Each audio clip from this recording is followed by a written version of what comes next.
Do you think our understanding of what you just mentioned, plants, not basic physiology, we know if you plant a seed, hey, it's going to sprout cotyledons, then true leaves, and it grows.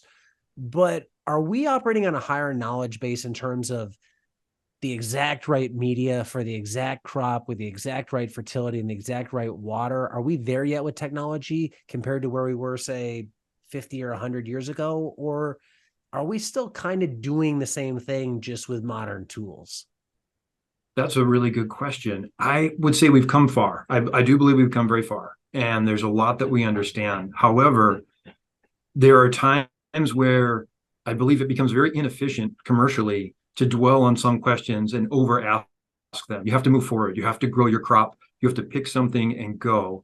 And so I think there is so much room for improvement, whether it is the timing of how we deliver nutrients or maybe very specific blends of components in a substrate as we maximize porosity of it might be choosing between different components and even container size or shape, and how we supply the water, whether it's through a dripping system, right, or a sub irrigation or overhead irrigation, and then all the complexities of in the nursery industry, choosing to irrigate in a sub irrigation system has consequences in terms of harvest, right? And the same is true of micro irrigation. We put all these drip emitters on our crops.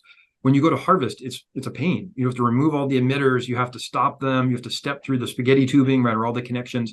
So there are consequences for wanting to be water efficient in that particular setting. And I feel like as we look at production in the industry, we've come so far, but in some cases we found something that worked, and now we move forward and we pay our bills, right? We make our profit where we're at. And what I'm seeing with climate change, with water shortage, with these pressures coming that are bigger than something that is small that you can think of in 1 year or in 1 month, we're being forced to consider some of these things: supply chain interruptions, consumer awareness of issues where they boycott products or they change their mind about what they want to buy. Those things are forcing innovation and change, which is expanding our knowledge, which is really exciting. What's been the biggest change you've seen over the past 20 years? 20 years. I believe one of the things that has changed for me personally was early in my time in the nursery industry, when you started looking at a substrate for growing plants, they were pretty basic, centered around peat and very often perlite. And now I see coir, being used to such extreme lengths, or core, depending upon who you're talking to. I see other forms of compost. I see really interesting substrates that are so different than what I worked with.